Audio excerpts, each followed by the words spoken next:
안녕하세요. 헌터입니다. 오늘 분석해볼 기업은 한미반도체입니다.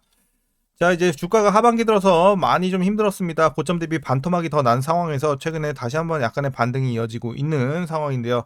자, 지금의 반등이 일시적인 반발 매수에 그칠지 아니면 이제 본격적인 상승 추세로의 전환을 뜻하는 것일지 앞으로의 주가 흐름 분석을 통해 알아보도록 하겠고요.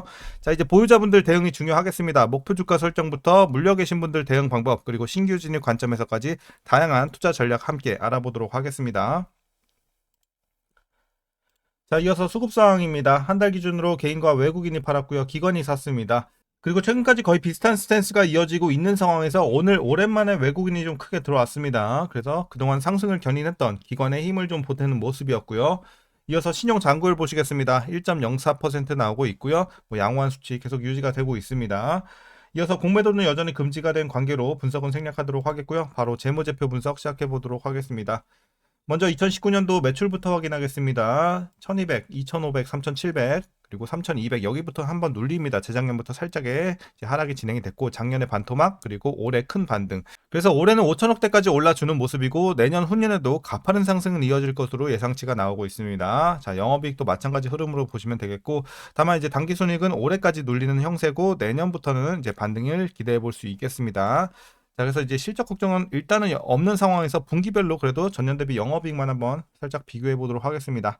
자, 지난 3분기는 29억에서 900억대까지 그래서 굉장히 큰 폭의 상승을 보였고요. 4분기도 180에서 700억대 그리고 1분기는 200억대에서 800억대 2분기 500억대에서 1100억대 그래서 전년 대비해서 수배씩 올라주는 굉장히 가파른 성장 보여주고 있고 이제 매 분기 계속해서 성장세도 진행이 되고 있는 점도 좋아 보입니다. 자, 그래서 이제 지금 실적은 상당히 좋은 상황이고 이어서 부채 비율 살펴보도록 하겠습니다. 이제 과거부터 꾸준하게 낮은 수치가 유지가 되고 있습니다. 과거에도 뭐 10에서 20대, 그리고 올해도 27 정도, 향후에도 20대 계속 유지가 되면서 안정적인 부채 비율 이어갈 것으로 보여주고 있습니다. 전혀 걱정 없는 상황이고요. ROE 보겠습니다. ROE가 이제 상당히 가파르게 상승을 하면서 30대까지 진입을 했고 작년에는 50대를 돌파, 올해는 눌렸지만 그래도 30대 굉장히 높은 수준은 계속해서 이어집니다. 그래서 내년 후년에도 40대. 그래서 ROE가 상당히 오랜 기간 두 자릿수뿐만 아니라 높은 수치가 유지가 되면서 돈을 굉장히 잘 벌고 있다. 수익성이 상당히 좋은 상황이다. 이렇게 우리가 말씀드릴 수 있겠습니다. 자, 이어서 EPS 살펴보시게 되면 뭐 순이익과 마찬가지 흐름이죠. 작년에 올랐다가 다시 눌리고 그리고 내년부터 최고치 기록을 하면서 반등을 다시 이어갑니다. 그리고 이제 배당금은 올해 420원 전년과 같은 수치가 예상이 나오고 있고요. 만일 이대로 배당을 하게 된다면 현재 종가 기준으로 계산했을 때 배당 수익률은 약 0.48% 기대해 볼 수 있겠습니다. 그래서 배당은 굉장히 작다라고 보시면 되겠고 이제 마지막으로 현재 PER 35.69배, PBR은 10.26배 나오고 있습니다. 자, 그리고 현재 주가 밸류에이션 상황은요. 지금은 이제 저평가 구간으로 돌입을 했죠. 주가가 많이 내려왔고 실적은 여전히 견조하게 유지가 되는 상황이기 때문에 지금은 굉장히 싼 구간이다라고 말씀드릴 수가 있겠습니다. 굉장히 저평가 구간입니다. 자, 이어서 동사 관련 이슈 한번 살펴보도록 하겠습니다. 자, 한미반도체가 주요 메모리 기업에 납품 중인 HBM용 TC본더 독점권 지키기에 총력을 다하고 있습니다. 창업 2세인 곽동신 대표를 회장으로 승진시켜 경영권을 강화하는 한편 차세대 HBM 생산용 신제품 출시를 통해서 제품 라인업 확대에도 나서고 있는 상황입니다. 그리고 한미반도체는 TC본더 판매량 증가에 힘입어서 올해 매출 6,500억 원을 달성한 이후 내년에는 1조 2천억 원, 후년에는 2조 원의 매출을 거두겠다는 목표를 설정을 했습니다. 그리고 이제 동사는 지난 21일 HBM 생산용 TC 본더 라인업에 TC 본더 그리핀 슈퍼 본딩 헤드를 추가했는데요. TC 본더에서 칩을 직접 결합하는 핵심 장치인 본딩 헤드를 새로 갈아 끼운 신제품이고요. 기존 장비 대비 생산성과 정교성을 확대한 점이 특징으로 보시면 되겠습니다. 그래서 이제 동사는 이번에 발표한 신제품을 통해서 차세대 HBM 시장을 공략한다는 계획을 설정을 했습니다. 이어서 한미반도체는 이달 4일 한화정밀기계가 한미반도체 HBM 생산용 TC본더 특허를 침해했다면서 서울중앙지법에 제소를 했습니다. 이제 한미반도체 관계자는 어떤 얘기를 하냐. 자, TSV 공법으로 HBM을 생산하는 이 모듈 4헤드 방식의 TC 본더는 우리가 세계 최초로 개발한 기술이다 라고 하면서 이 하나 정밀기계가 이 설계 구조를 동일하게 차안을 해서 이 부분에서 명백한 침해가 있다고 판단된다 이렇게 발언을 했습니다. 자, 이에 반해서 이제 하나 정밀기계 측에서는 뭐라고 했냐면요. 한미반도체 특허 침해 소장 내용은 해당사의 일방적인 주장만을 담고 있고 이에 대한 반박과 함께 강력한 법적인 대응을 준비하고 있다고 또 이렇게 반박을 했습니다. 자, 그래서 참고하시면 되겠고, 이제 좀 지켜봐야겠죠. 어떻게 진행이 되는지는. 그래서 여기 결과에 따라서 이제 주가의 향방은 좀 더 갈릴 수가 있겠습니다. 자, 그리고 이어서 현재 한미반도체는 국내외에서 경쟁 기업의 거센 도전에 직면해 있습니다.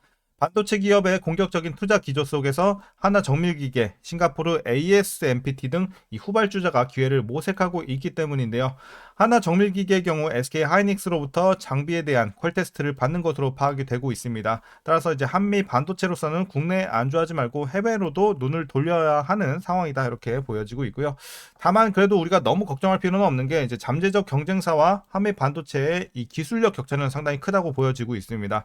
그래서 앞으로 한미 반도체는 HBM4E, HBM4X에 적용되는 마일드 하이브리드 본더에 대한 이 독점적 공급을 지속할 것으로 보여지고 있고요.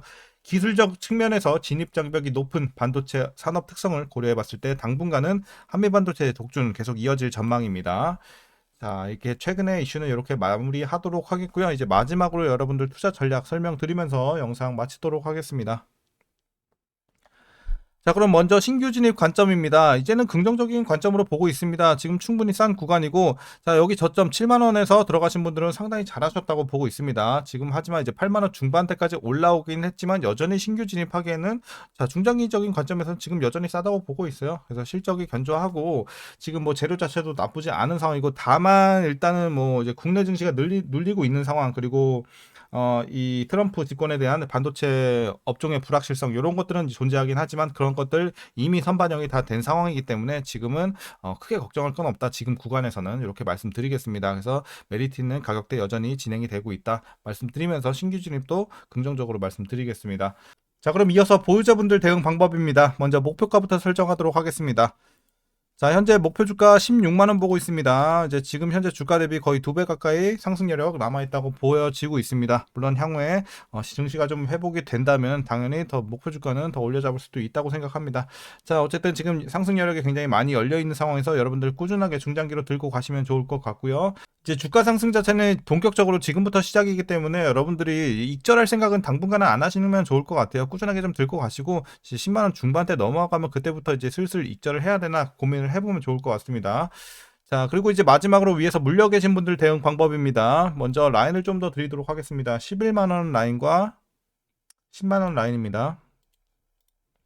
자, 그래서 여러분들 일단 이상적인 구간은 여러분들 11만원 밑으로 좀 설정을 해주시면 좋을 것 같아요. 평단을 11만원 밑으로 좀 내려주시고 꾸준하게 보유하시는 전략이 좋아 보이고요. 이제 요 10만원 라인은요, 물 타면 안 되는 구간이죠. 10만원 밑에 이미 평단이 위치가 되신 분들은 굳이 물 타지 마시고 그냥 보유만 하시라고 말씀드리겠습니다. 여기서 물 타봐야 비중만 커지지 평단은 얼마 안 내려오거든요. 그래서 비효율 구간입니다. 자, 그래서 오늘 영상은 여기까지고요. 오늘도 시청해주셔서 감사합니다.